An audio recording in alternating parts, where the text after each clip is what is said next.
La Bibliothèque nationale de France. Dans le cadre des cours méthodiques et populaires de philosophie, Étienne Klein propose une séance intitulée « Le goût du vrai ». Bonjour à toutes et à tous. J'ai choisi d'intituler cette conférence Le goût du vrai, qui est une expression que j'ai empruntée à Nietzsche dans un texte que je citerai tout à l'heure. Et une partie de mes propos, une partie seulement, s'inspirera d'un tract que j'ai publié en juillet 2020 chez Gallimard qui porte ce même titre, Le goût du vrai. Alors, je commencerai par une remarque liée à l'actualité. Il me semble que pendant le premier confinement, celui qui s'est déroulé entre mars et mai 2020, nous réfléchissions tous ardemment à ce qu'on appelait le monde d'après. Un monde d'après qui était perçu comme forcément différent du monde d'hier. Il était attendu, il était espéré au coin de la rue, perçu comme imminent après quelques semaines d'efforts collectifs. Et presque un an plus tard, nous ne parlons plus du monde d'après. Une certaine lassitude, un certain enlisement, aux allures paradoxales de course contre la montre, ont embrouillé l'horizon. Une seule chose est désormais claire, nous allons encore devoir tenir. Et ça m'inspire une remarque sur le virus. Un virus, par définition, par nature, n'a pas d'intentionnalité, à part peut-être celle de trouver des hôtes pour se multiplier, puisqu'il est incapable de le faire seul. Et contrairement à ce qu'on a pu lire ici ou là, celui qui est responsable de la Covid-19 et de ses divers variants n'ont nullement surgi dans le but de nous faire la morale, encore moins avec l'intention de nous châtier. Mais à défaut de recevoir des leçons de sa part, de ce virus, nous pouvons en tirer mille et une pour notre propre compte, en analysant ce que nous avons collectivement appris grâce à lui. Et en voici 4 par lesquels je commencerai, qui me semblent être en train de se dessiner. La première leçon, c'est que nous avons vu se déployer en temps réel la dynamique typique de l'effet qu'on appelle l'effet Dunning-Kruger, du nom des 2 psychologues qui, à la fin du XXe siècle, l'ont étudié. Cet effet Dunning-Kruger consiste en ceci: quand nous découvrons un nouveau problème, nous nous sentons pleins d'assurance, nous parlons à tort et à travers, bien au-delà de nos compétences, nous nous exclamons urbi et orbi, je ne suis pas spécialiste, mais je. Et puis à mesure qu'on s'informe, qu'on enquête, qu'on creuse, on finit par comprendre que l'affaire est plus complexe qu'on ne l'eût soupçonné. On perd alors son assurance pour la regagner peu à peu à mesure qu'on en devient plus compétent, mais cette fois notre assurance est teintée de prudence. Aujourd'hui, presque tout le monde, me semble-t-il, a saisi que cette pandémie est une affaire diablement compliquée. Du coup, l'arrogance se porte un peu moins bien qu'il y a quelques mois, sauf dans les réseaux spécialement dessinés pour lui prêter main forte. La deuxième leçon, c'est que pendant quelques mois, nous avons mis en scène la science, dans les médias notamment, d'une façon qui laissait entendre que la science et la recherche se confondent. Or, il me semble que la science et la recherche sont 2 choses complètement différentes. La science, c'est un corpus de connaissances établi au cours des âges, testé, validé. Non pas que les connaissances scientifiques soient vraies, mais en tout cas, elles ont subi un certain nombre d'épreuves qui font qu'elles ne peuvent pas être remises en cause très facilement. Par exemple, nous savons que la Terre est ronde, nous savons que l'atome existe, nous savons que l'univers observable, est en expansion. Et voilà des connaissances très étayées qu'il est difficile de remettre en cause sans bénéficier de preuves, d'arguments, d'observations qui permettent de le faire. Et puis ce corpus assez solide, qui dit non pas le vrai, mais qui a à voir avec l'idée de vérité, pose des questions dont nous ne connaissons pas les réponses. Par exemple, les physiciens des particules ne savent pas dire si le neutrino, qui est une particule élémentaire, est identique ou non à son antiparticule. Et donc ils font des recherches, ils établissent des protocoles, construisent des expériences pour tenter de répondre à cette question dont ils ne connaissent pas a priori la réponse. De la même façon, nous ne savons pas s'il existe une vie extraterrestre. Et donc nous menons des observations, des expériences pour tenter de le savoir. Et donc la recherche, par nature propre, elle a à voir avec l'idée de doute. Mais quand on amalgame la science et la recherche, l'idée de doute qui est consubstantielle à la recherche vient coloniser l'idée même de science. Et on en arrive à cette phrase, souvent entendue ces derniers mois, la science c'est le doute. Et cette phrase, qui est un raccourci à mon avis trompeur, paraît d'autant plus vraie qu'on voit à la télévision des chercheurs, des scientifiques, des médecins ne pas être d'accord sur telle ou telle question. Et il me semble que le fait d'assimiler la science au doute permet à chacun d'entre nous, s'il croit cette assertion vraie, d'employer son bon sens, ses croyances, son ressenti, son feeling, ses préjugés pour contester ce que disent les scientifiques. La troisième leçon que je voudrais vous présenter, c'est que pendant ce confinement et pendant les mois qui l'ont suivi, le numérique, les outils du numérique ont montré leur ambivalence. Ils nous ont appris des choses qu'on savait déjà, mais dont on n'avait pas forcément conscience avec la même force. Ce qu'on a vu apparaître de façon très nette pendant ces derniers mois, c'est que la numérisation permet l'avènement d'une nouvelle condition de l'individu contemporain. Dès lors qu'il est connecté, l'individu contemporain peut façonner, à coup de quelques clics, son propre accès au monde depuis son smartphone ou son ordinateur, et en retour, il peut être façonné par les contenus qu'il reçoit en permanence par les réseaux sociaux. Il bâtit une sorte de monde sur mesure, de ce qu'on pourrait appeler un chez-soi idéologique, en choisissant les communautés cloud qui lui conviennent le mieux, qui lui correspondent le mieux. Et certaines des communautés susceptibles de lui convenir peuvent même lui être proposées, voire imposées, par des algorithmes d'intelligence artificielle, ce qui peut l'influencer jusque dans ses croyances les plus profondes par le biais des interactions numériques qui lui sont proposées. Se mettent ainsi en place ce que Tocqueville appelait des petites sociétés ayant des convictions et des pensées très homogènes, chacune choisissant sa cause. Ces sortes de clans qui apparaissent ne sont nullement des lieux de réflexion ou de débats contradictoires, comme l'étaient par exemple les salons du XVIIIe siècle. Ce sont simplement les chambres d'écho de pensée collective de groupes particuliers. Dès lors, il ne semble plus nécessaire que les citoyens s'accordent par un contrat social, au sens de Jean-Jacques Rousseau, ni même sur les fondements de la coexistence commune, les différentes bulles cognitives étant au mieux soumises à des contraintes extérieures décidées par des sociétés privées. Ni qu'ils s'approprient les valeurs et les idéaux qu'incarnent les institutions républicaines, dès lors que d'autres valeurs peuvent régir leur communauté numérique.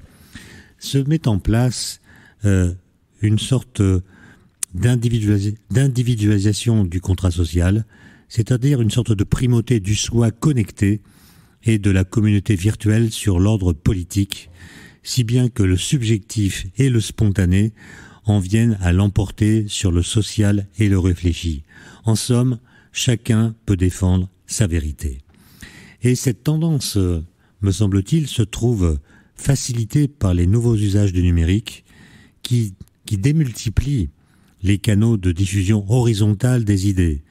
La facilité du geste numérique favorise certes le partage, favorise également la dissémination, mais encourage également les réactions spontanées et émotionnelles qui priment sur les analyses pondérées et rationnelles. Véhiculées sans distinction et sans que les sources primaires des informations soient facilement identifiables, croyances, opinions, connaissances finissent par avoir le même statut aux yeux des utilisateurs. Enfin, quatrième leçon, il semble qu'on commence à pressentir qu'au terme des débats, c'est la recherche qui aura le dernier mot. Du moins est-il permis de l'espérer. En effet, c'est seulement grâce à elle qu'on finit par savoir ce qu'il en est de telle ou telle question qui avait provoqué, par excès d'impatience, des controverses aussi intenses que stériles. Songeons au vaccin, qui pourrait bien nous tirer d'affaire et être le seul à pouvoir le faire. Bien plus en tout cas que tel ou tel médicament promu un temps de façon inconsidérée. On a guère entendu dans les médias les chercheurs qui, au prix d'un dur labeur, ont conçu et mis au point ces vaccins. Peut-être est-ce le signe que compétence et expertise s'accommode aisément de la discrétion. Alors, si j'ai choisi d'appeler cette conférence Le goût du vrai, c'est parce que Nietzsche, le philosophe, avait pressenti, il y a un peu plus d'un siècle, ce qui me semble se passer aujourd'hui, dans un texte qu'il a intitulé « L'avenir de la science » et qui fait partie de son ouvrage « Humain, trop humain ». Je cite Nietzsche. « La science, dit-il, donne beaucoup de satisfaction à celui qui consacre son travail et ses recherches, mais elle en donne fort peu à celui qui en apprend les résultats. Mais comme toutes les vérités importantes de la science ne peuvent que devenir peu à peu banales et communes, même ce peu de satisfaction qu'elle donne disparaît. C'est ainsi que nous avons depuis longtemps cessé de trouver le moindre plaisir à apprendre la table de multiplication, pourtant si admirable. Si donc la science donne de moins en moins de plaisir par elle-même, et en ôte toujours davantage en jetant la suspicion sur la métaphysique, la religion et l'art qui, eux, consolent, voilà appauvrie cette source de plaisir, de toute la plus grande, à laquelle les hommes doivent à peu près toute leur humanité. Ainsi, ou plutôt, aussi, une civilisation supérieure devra-t-elle donner un cerveau double à l'homme, quelque chose comme 2 compartiments cérébraux, l'un pour être sensible à la science, l'autre pour être sensible à ce qui n'est pas la science. Juxtaposés, sans empiètement, séparables, étanches. C'est là ce qu'exige la santé. Il continue en disant ceci. Si l'on ne satisfait pas à cette condition de civilisation supérieure, on peut prédire presque à coup sûr le cours que prendra l'évolution humaine. Le goût du vrai va disparaître au fur et à mesure qu'il garantira moins de plaisir. L'illusion, l'erreur, la chimère vont reconquérir pas à pas, parce qu'ils s'y attachent du plaisir, le terrain qu'elles tenaient autrefois. La ruine des sciences, la rechute dans la barbarie en seront la conséquence immédiate. L'humanité devra se remettre à tisser sa toile après l'avoir, telle Pénélope, défaite pendant la nuit. Mais qui, demande Nietzsche, nous garantira qu'elle retrouvera toujours la force. Fin de citation. Ce que prophétise là l'auteur d'Humain trop humain, dans ce texte qui date de 1878, c'est que le goût du vrai va disparaître à mesure qu'il garantira moins de plaisir. Il me semble que nous y sommes presque. Certes, plus que jamais, nous clamons notre amour pour la vérité, mais j'ai le sentiment qu'il ne s'agit plus que d'une ritournelle. Car à rebours de nos déclarations ferventes, nous nous montrons plus enclins à déclarer vraies les idées que nous aimons qu'à aimer les idées vraies, surtout si celles-ci nous déplaisent. À ces purges amères, nous préférons substituer des idées plus douces, moins dures à avaler, qui font office de couette mentale. Derrière notre méfiance à l'égard de la pensée scientifique et de ses conquêtes, se lit peut-être aussi notre pusillanimité à l'égard de la vérité en général et de ses conséquences, voire un rejet psychologique de ce que Hannah Arendt appelait le despotisme du vrai. La philosophie des Lumières défendait en effet l'idée que la souveraineté d'un peuple libre se heurte à une limite qui est précisément celle de la vérité, sur laquelle la souveraineté du peuple ne saurait avoir de prise. David Hume écrit en 1742 « Même si le genre humain tout entier concluait de manière définitive que le soleil se meut et que la terre demeure en repos, en dépit de ces raisonnements, le soleil ne bougerait pas d'un pouce de sa place et ses conclusions resteraient fausses et erronées à jamais. » Fin de citation. Les vérités scientifiques, nous dit en somme le philosophe écossais, ne sauraient relever d'un vote. La crise sanitaire que nous traversons a toutefois montré avec éclat que nous n'avons pas tout à fait retenu cette leçon. Le 5 avril 2020, alors qu'aucune étude thérapeutique n'avait encore eu le temps d'aboutir, et pour cause, la pandémie venait d'apparaître, un journal quotidien, Le Parisien, publiait les résultats d'un sondage très curieux. À la question « D'après vous, tel médicament, dont je ne répéterai pas le nom, tel médicament est-il efficace contre le coronavirus? Et à cette question dont aucun être humain ne connaissait alors la réponse, 59% des personnes interrogées ont répondu oui. 20% ont répondu non. Seuls 21% des personnes sondées déclaraient qu'elles ne savaient pas. Autrement dit, l'immense majorité des personnes interrogées, 80%, affirmaient donc savoir ce que personne ne savait encore. Révélatrice sur nos systèmes de croyances, sur notre promptitude à nous considérer experts, cette enquête ne disait absolument rien de l'efficacité thérapeutique du dit traitement. Elle n'a fait qu'embrouiller les choses et troubler les esprits. Ne pensez pas, vous qui m'écoutez, que je souhaite restreindre notre liberté de croire ou de penser.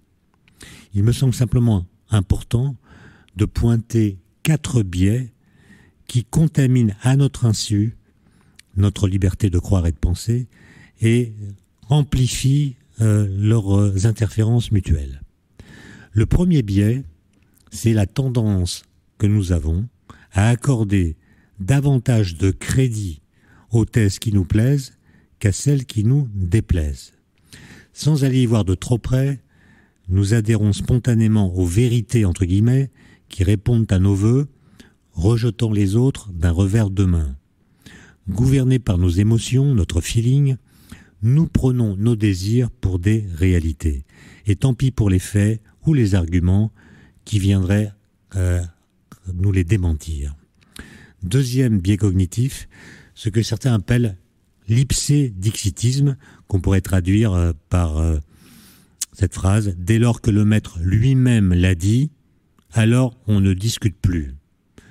L'autorité que nous accordons à X ou Y nous incline à considérer comme vrais tous les propos qu'ils tiennent, nous dispensant d'exercer notre esprit critique. Le philosophe Dan Sperber qualifie d'effet gourou cette sensibilité aux arguments d'autorité. Dans sa forme dégradée, ce travers nous pousse à croire qu'une chose est vraie pour l'unique raison que nous l'avons lue ou entendu dire par quelqu'un à qui nous accordons du crédit. Troisième biais cognitif, l'ultra-crépidarianisme, autre néologisme malicieux, construit à partir de la locution latine « sutor ne supra crepidam », ce qu'on peut traduire par « le cordonnier doit s'arrêter au rebord de la chaussure ». Ce mot désigne donc la tendance fort répandue à parler avec assurance de sujets que nous ne connaissons pas.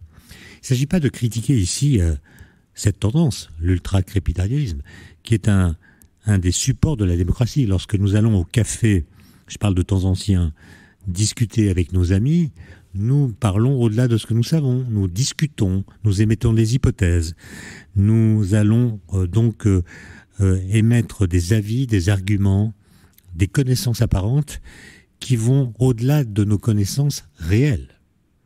Il n'y a aucune critique à faire, à mon avis, à cette tendance qui fabrique du lien social et qui fait que chacun se sent normalement autorisé à dire ce qu'il pense de telle ou telle chose, événement, connaissance, dont il n'a une connaissance que partielle.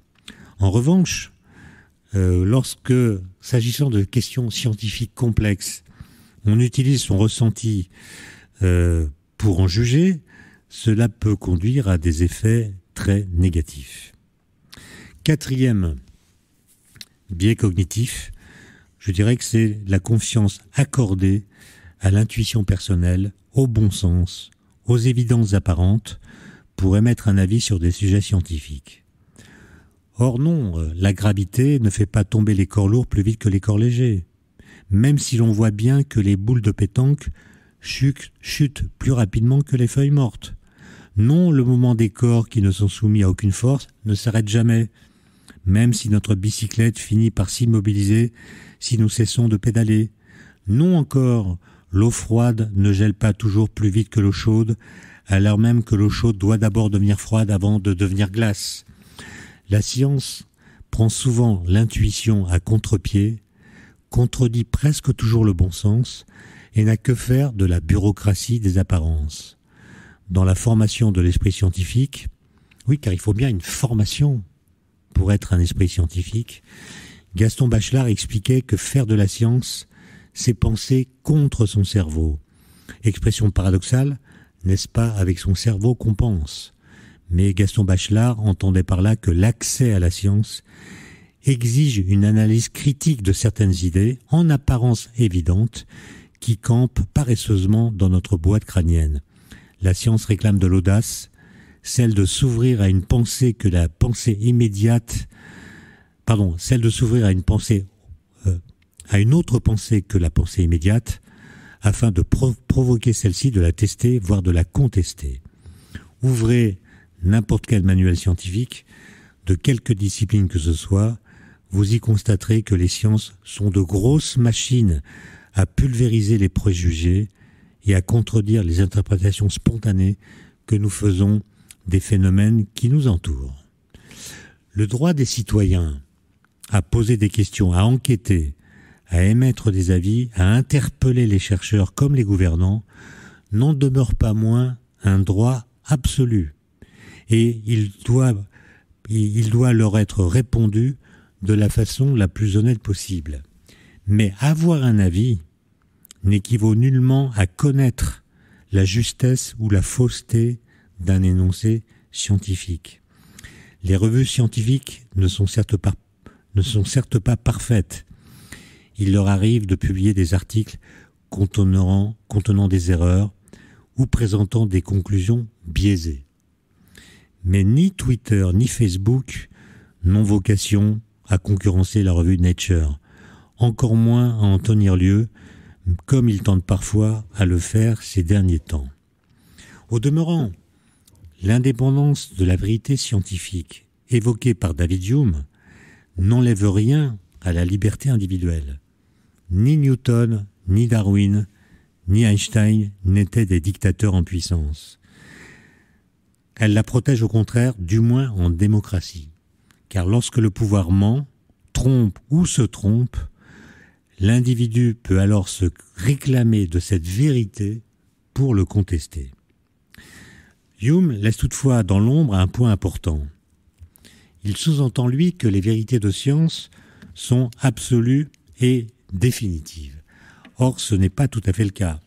Il y a des vérités dites scientifiques qui finissent par devenir tout à fait fausses.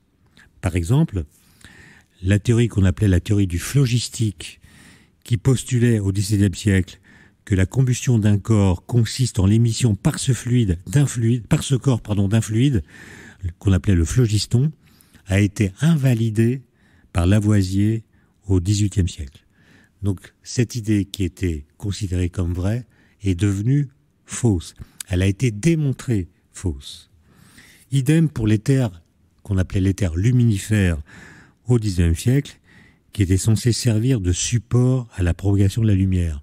Aucun physicien ne doutait de son existence. Jusqu'au jour où, grâce à Albert Einstein en 1905, l'éther luminifère a été mis à mort. La lumière était censée, à partir de ce moment-là, pouvoir se propager toute seule dans le vide, sans avoir besoin d'un support à sa propre propagation. Mais il y a d'autres vérités de science qui, sans être démenties, peuvent présenter au fil du temps un visage changeant.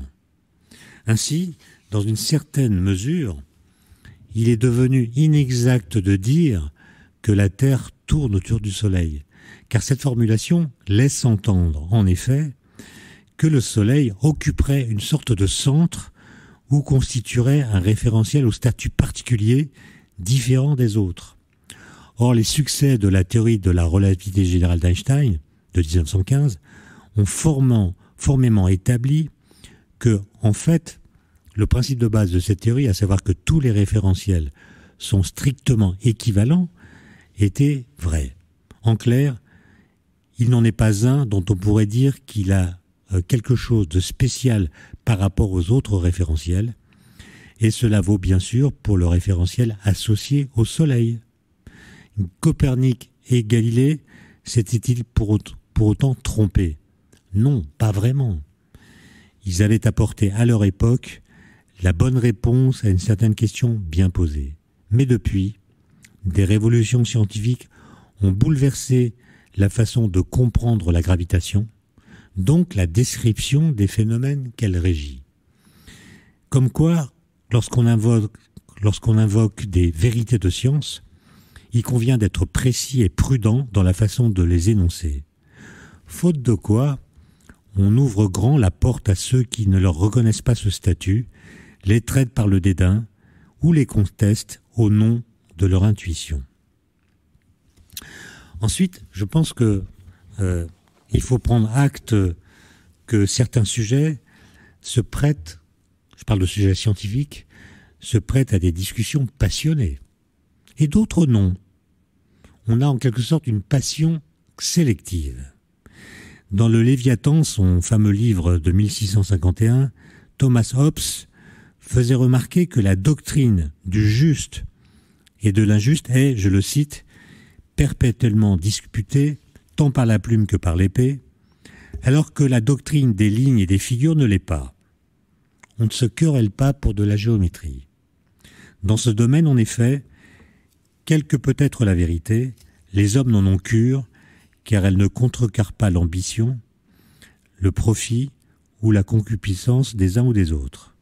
Mais, continue Hobbes, mais je ne doute pas que, s'il eût été contraire au droit de dominer de quelqu'un ou aux intérêts de ceux qui dominent, la doctrine selon laquelle les 3 angles d'un triangle sont égaux aux 2 angles d'un carré eût été, sinon controversée, du moins étouffée par la mise au bûcher de tous les livres de géométrie, pour autant que cela eût dépendu de celui à qui cela importait.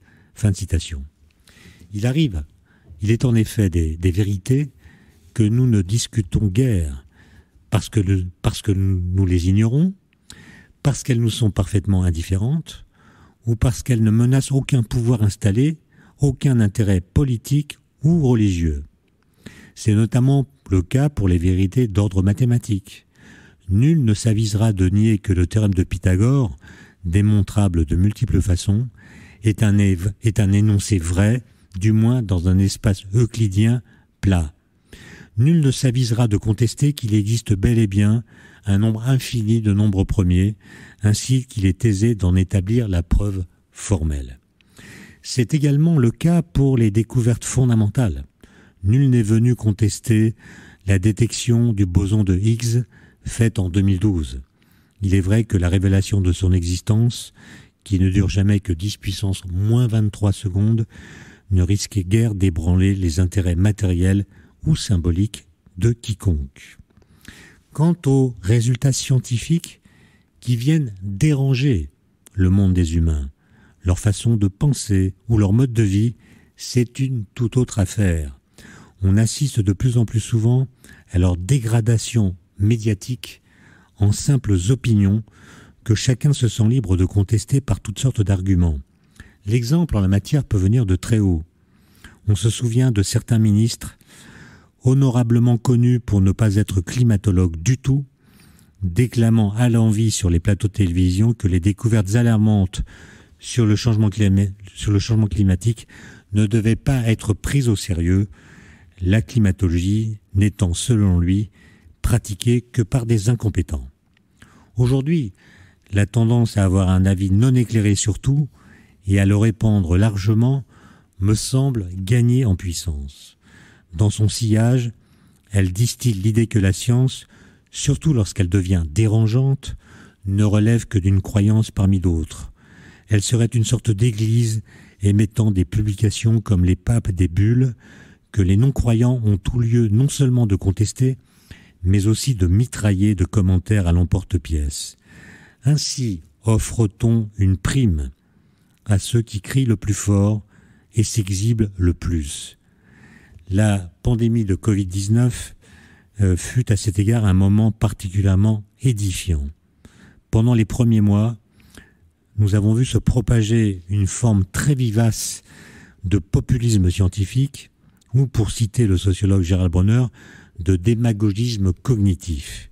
Les discours de ce type se caractérisent par la mise en avant de points de vue intuitifs ou purement subjectifs, à l'argumentation succincte et au ton péremptoire sur toutes sortes de sujets pourtant fort complexes, en l'occurrence la pharmacologie, la virologie, l'épidémiologie ou la statistique. On voit s'y combiner, avec des pondérations variables, les 4 biais cognitifs que j'ai identifiés plus tôt, à commencer par l'ultra-crépidarianisme.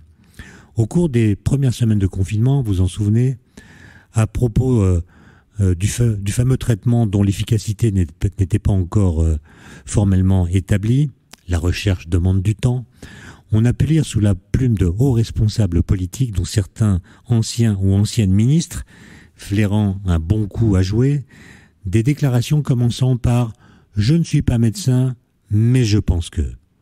S'ensuivaient des recommandations fermes, aux allures d'ordonnance, sur les décisions à prendre à propos du dit traitement. Parfois, l'auteur s'abstenait de préciser « Je ne suis pas médecin », jugeant sans doute que par l'effet de quelques sublimes grâces, la politique confère à ceux qui la pratiquent une compétence universelle. L'invocation tonitruante et systématique du bon sens, qu'entend-on d'ailleurs au juste par bon sens, apparaît elle aussi en plein essor et semble en passe de devenir une discipline olympique. Dans la sphère des puissants de ce monde, elle a eu son champion incontesté en la personne de l'ancien président des États-Unis, Donald Trump, qui arguait de son seul instinct pour juger de ce qu'il en est d'à peu près tout, sous-entendant que ceux qui réfléchissent, argumentent, hésitent, parfois se trompent, en un mot cherchent, ne font qu'emprunter des détours aussi inutiles que chronophages. Le réel se trouvait ainsi modulé en permanence par les productions les plus immédiates du cerveau de Donald Trump, quand il n'était pas purement et simplement nié par l'invocation, ou l'invention plutôt, de faits alternatifs. En suggérant par exemple aux médecins des traitements de sang cru, tels que l'eau de Javel ou d'autres produits détergents, qu'il serait conseillé de boire cul sec, ce coronavirologue autoproclamé témoignait qu'au bon sens, il n'est pas de limite. À force de pianoter selon l'humeur du moment sur son téléphone, peut-être nous aurait-il finalement gratifié d'un tweet annonçant que 2 plus 2 est égal à 5 pour les grandes valeurs de 2. Le 18 mai 2020, lors d'une conférence de presse, il a notablement amélioré son record personnel en déclarant à propos de certains médicaments, certes moins dangereux que l'eau de Javel, il a dit ceci: « J'ai commencé à en prendre parce que je pense que cela ne peut pas faire de mal et parce que j'ai entendu beaucoup de bonnes histoires à son sujet. » Donc il a cumulé en une seule phrase un peu d'ultra-crépidarianisme et d'ipsédixitisme, ce qui est une sorte de record.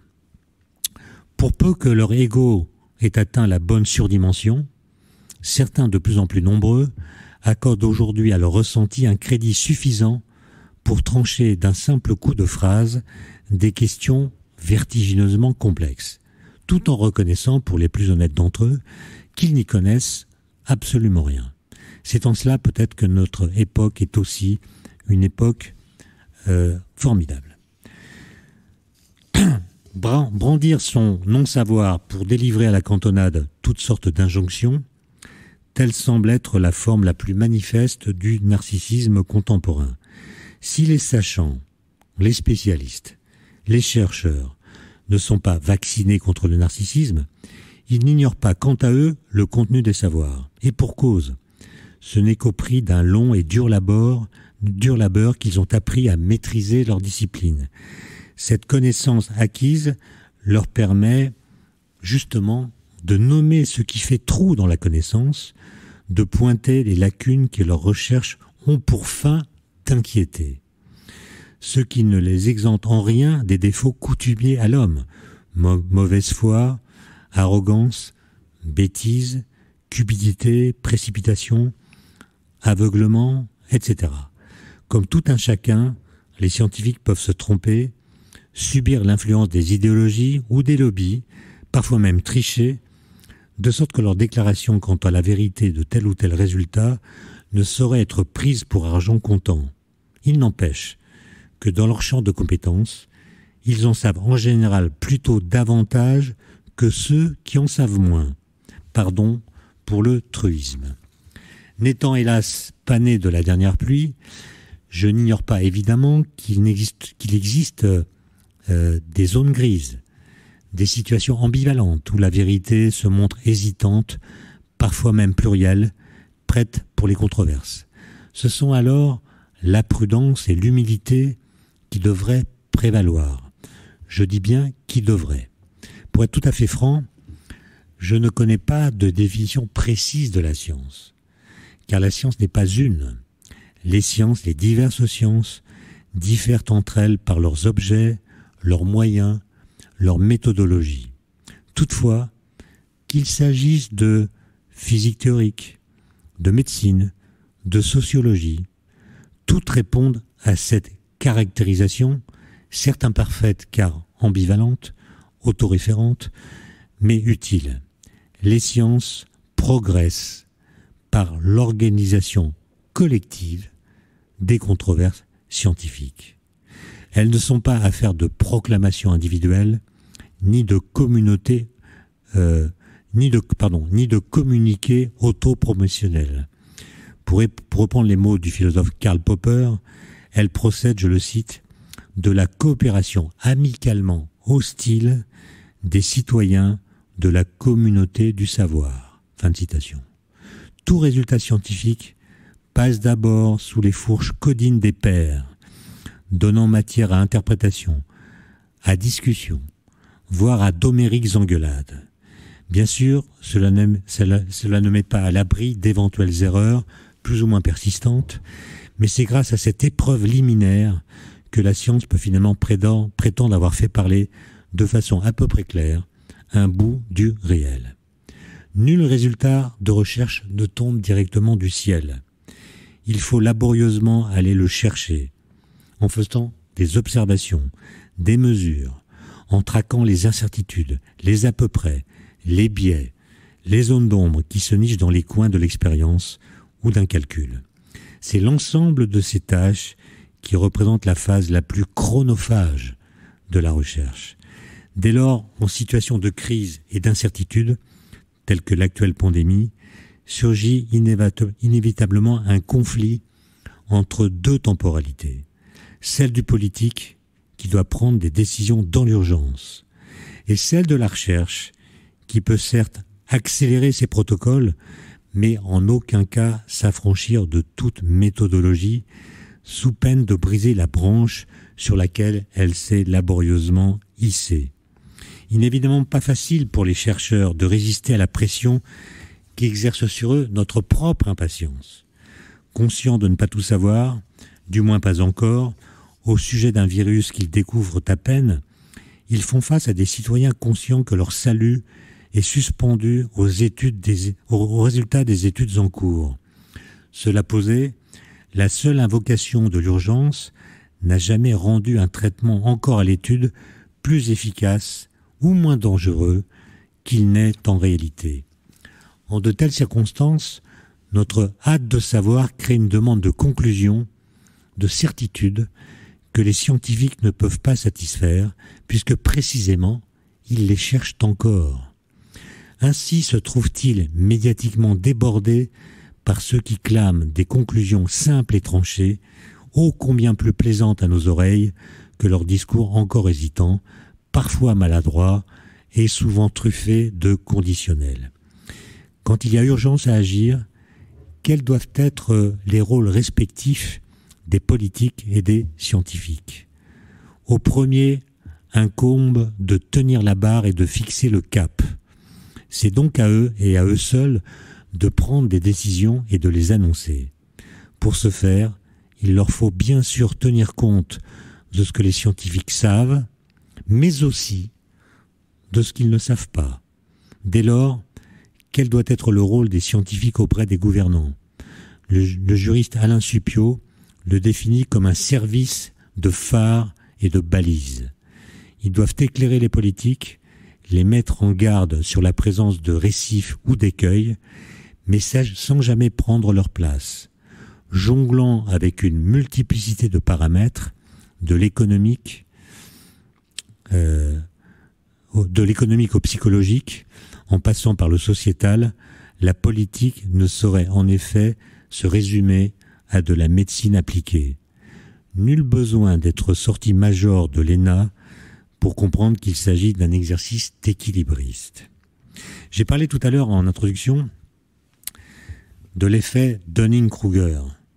Il me semble que cet effet a été manifestement dopé par le climat dans lequel vivent aujourd'hui les idées et dont le philosophe britannique Bernard Williams, donne une analyse pertinente dans un livre intitulé « Véracité et vérité, essai de généalogie ». Il explique dans cet ouvrage que les sociétés dites postmodernes telles que la nôtre laissent passer en leur sein deux courants de pensée qui sont à la fois contradictoires, qui devraient donc se combattre, mais qui sont en réalité associés. D'un côté, dit-il, nous avons un attachement intense à ce qu'il appelle la véracité. Nous ne voulons pas nous laisser tromper, nous sommes déterminés à crever les apparences pour détecter d'éventuelles motivations cachées derrière les discours officiels et explique-t-il, à côté de ce refus parfaitement légitime d'être dupe, existe aussi une défiance tout aussi grande à l'égard de la vérité elle-même. D'où le paradoxe. Notre désir de véracité aboutit à un déni de vérité. Quand nous tombons sur une sorte de vérité qui nous est présentée ou à laquelle nous sommes arrivés, nous nous demandons, cette vérité existe-t-elle vraiment ? Est-ce qu'elle ne serait pas relative, subjective, temporaire, locale, instrumentalisée, culturelle, corporatiste, contextuelle, factice ? Et curieusement, note Bernard Williams, ces deux attitudes opposées, désir de véracité, contestation de l'idée même de vérité, qui devraient en toute logique s'exclure mutuellement, se révèlent en pratique tout à fait compatibles. Elles sont même mécaniquement liées. Le désir de véracité enclenche au sein de la société un processus critique généralisé, lequel fait douter que puissent exister, sinon des vérités accessibles, du moins des contre-vérités démontrées. Et ainsi, si l'exigence de véracité et le déni de vérité marchent main dans la main, eh bien, ce pas de deux ne va pas sans dommage. Dès lors que vous niez l'existence de la vérité, au service de quelle cause mettrez-vous votre désir de véracité ? Pour le dire autrement, en cherchant à percer la façade trompeuse des apparences, à quelle vérité entendez-vous être fidèle ? Au-delà du paradoxe intellectuel qu'elle constitue, la dynamique décrite ainsi par Bernard Williams entraîne au sein de la cité certains dommages. Par elle s'explique en partie l'affaiblissement du crédit accordé à la parole des scientifiques, en même temps que la suspicion généralisée à l'endroit de toute forme d'expression institutionnelle depuis quelques décennies, se portant sur des cibles qui sont elles-mêmes imparfaites, faillibles, donc critiquables par nature. Ce doute universel étend aisément son influence sur tous les aspects de la vie des idées, qui donnent parfois l'impression de se désintégrer.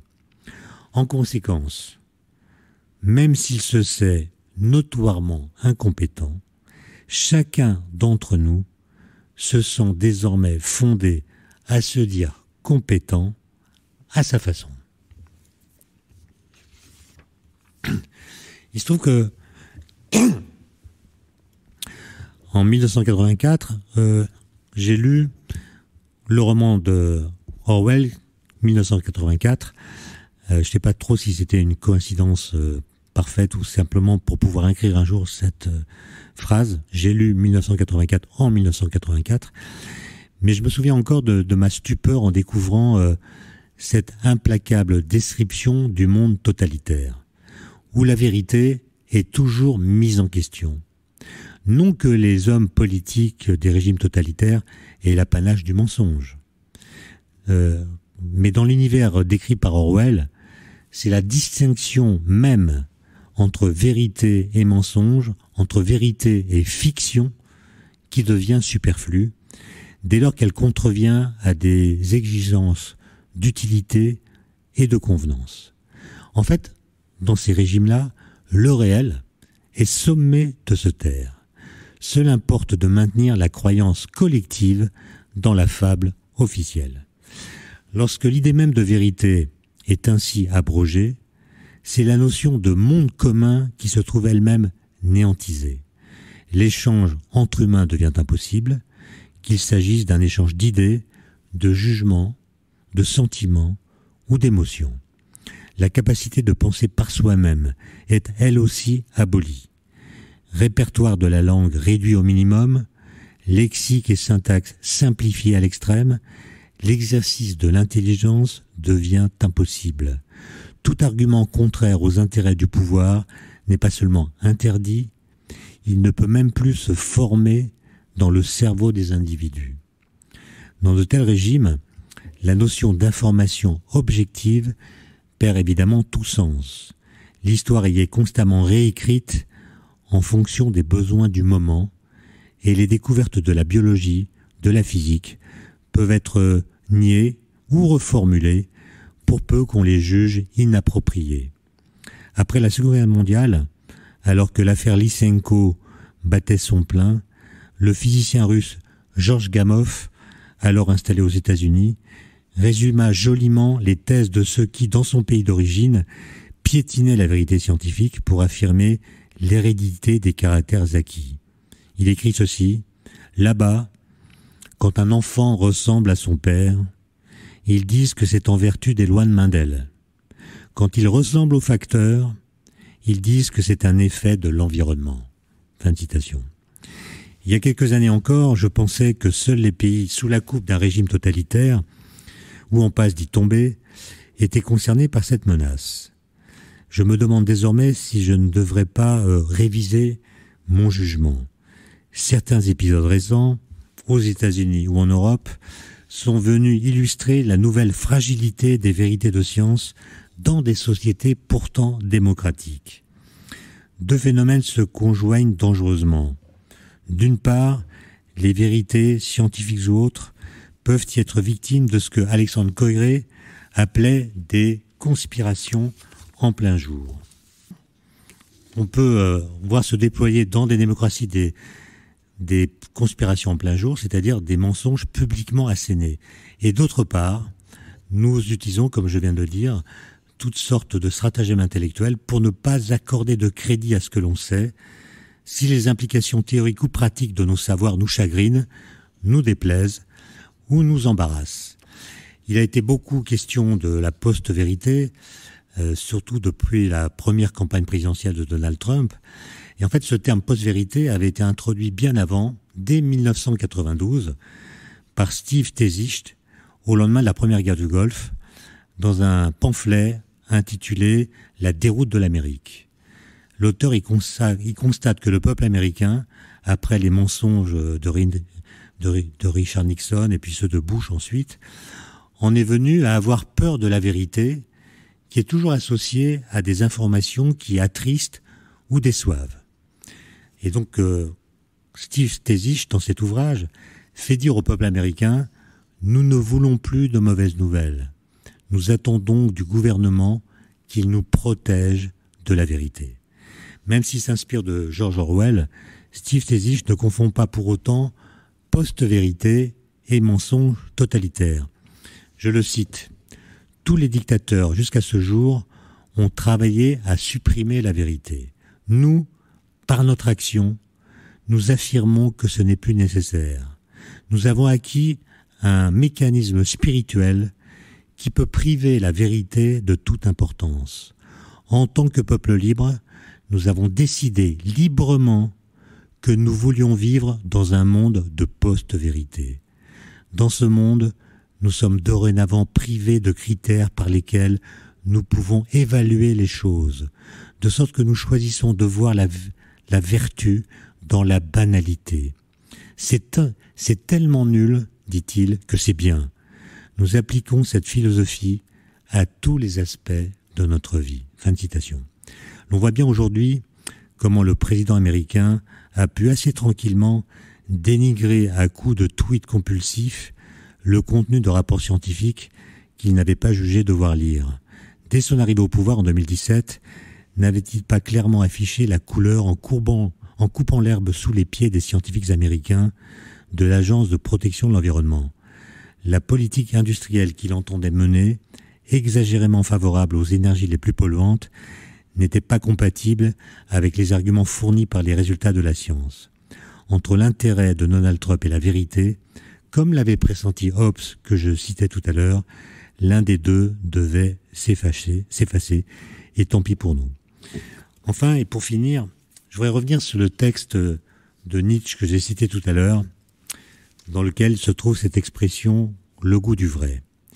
Il y a dans ce texte un point qui me chiffonne, quand il dit qu'il faudrait donner à l'homme 2 compartiments cérébraux, l'un pour être sensible à la science, l'autre pour être sensible à ce qui n'est pas la science.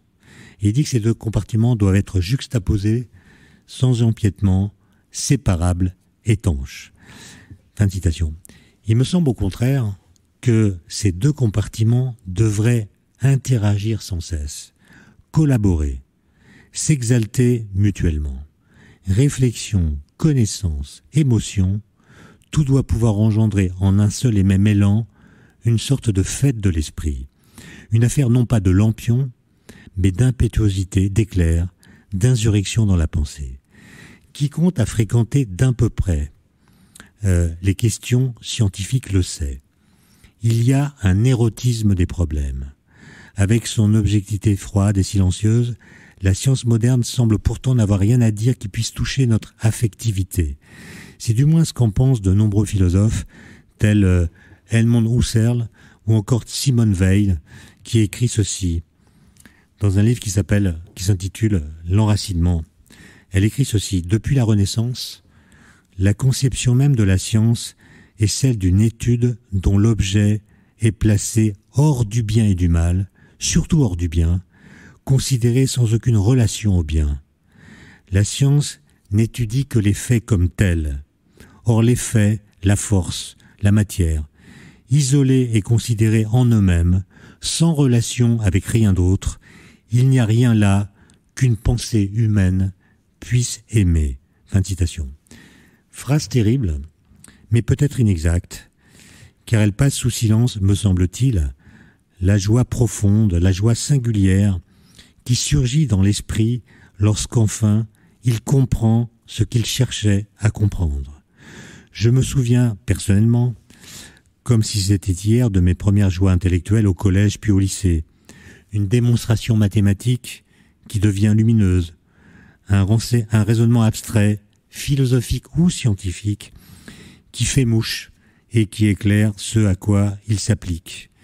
La réalisation d'une modeste expérience de physique, un circuit électrique élémentaire par exemple, avec quelques fils, une résistance, une capacité, un voltmètre, dont les résultats des mesures coïncident exactement avec ceux prévus par le calcul.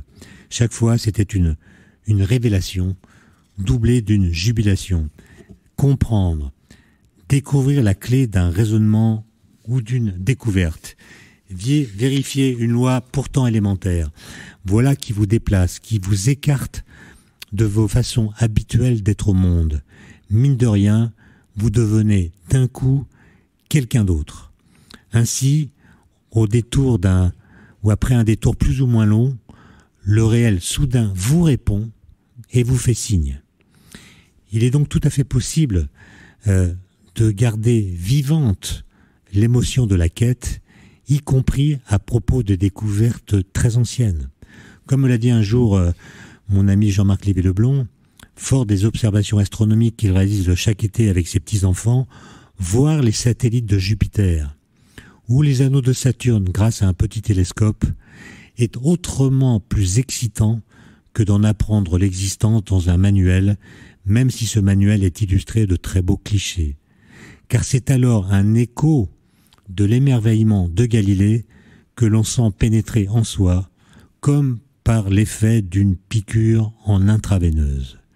Reste néanmoins une question, qui est la grande question, que je livre à votre réflexion.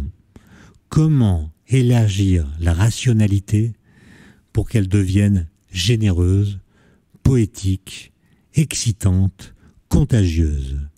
Comment excéder l'application du seul critère d'exactitude? Ces défis sont précisément ceux que nous, les scientifiques, me semble-t-il, n'avons pas su relever. La science désormais semble triste, lointaine, complexe, étrangère. Un tel éloignement de la science par rapport à nos émotions ouvre des boulevards au populisme scientifique qui lui-même nous détourne de la science. Ainsi se forment les cercles vicieux. La question est comment les défaire. Je vous laisse réfléchir là-dessus et je vous remercie pour votre attention. Vous venez d'écouter un podcast de la Bibliothèque nationale de France. Retrouvez les conférences, rencontres et créations de la BNF sur toutes les plateformes de podcast ainsi que sur le site bnf.fr.